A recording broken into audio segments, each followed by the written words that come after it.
Once upon a time, there was a dear little girl who was loved by everyone, but most of all by her grandmother. Once, she gave her a little riding hood of red velvet, which suited her so well, and so she was always called Little Red Riding Hood. Set out before it gets hot, and when you are going, walk nicely and quietly, and do not run off the path, or you may fall and break the bottle.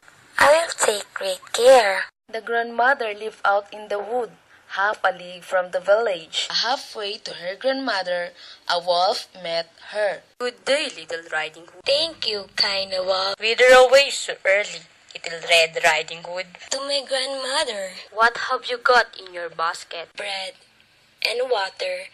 Yesterday was a baking day, so poor sick grandmother is to have something good to make her strong. Where does your grandmother live? A good quarter of a league farther on in the wood. Her house stands under the tree.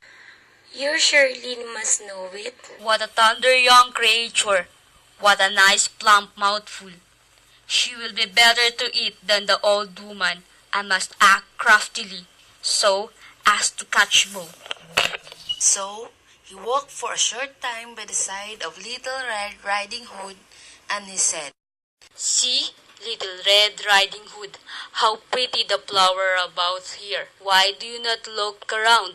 Believe too that you do not hear how sweetly the little birds are singing. Little Red Riding Hood raised her eyes, and when she saw the sunbeams dancing her under through the trees, and pretty flowers growing everywhere. Meanwhile, the wolf ran straight to the grandmother's house and knocked at the door. Who is there? Little Red Riding Hood, she's bringing bread and water. Open the door. Lift the latch. I am too weak and cannot get up.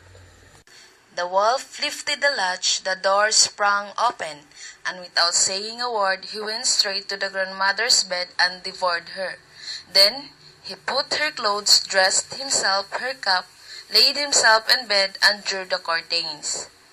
Little Red Riding Hood, however, and when she had gathered so many that she could carry no more, she remembered her grandmother and set out on the way to her. She was surprised to find the cottage door standing open, and when she went into the room, she had such a strange feeling that she said to herself, Oh, grandmother, what big ears you have.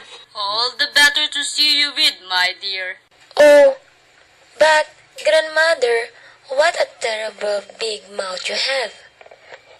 Then with one bound he was out of bed and swallowed up Red Riding Hood. When the wolf had appeased his appetite, he lay down again in the bed, fell asleep, and began to snore very loud. The huntsman was just passing the house, so he went into the room, and when he came to bed, he saw that the wolf was lying in it. But just as he was going to fire at him, it occurred to him that the wolf might have devoured the grandmother, and that she might still be saved. So he did not fire, but took a knife and began to cut open the stomach of the sleeping wolf. After the aged grandmother came out alive also, but scarcely able to breathe. Then all three were delighted. The grandmother ate the bread and drank the water, which Red Riding Hood had brought, and revived. As long as I live, I will never leave the path by myself to run into the wood when my mother has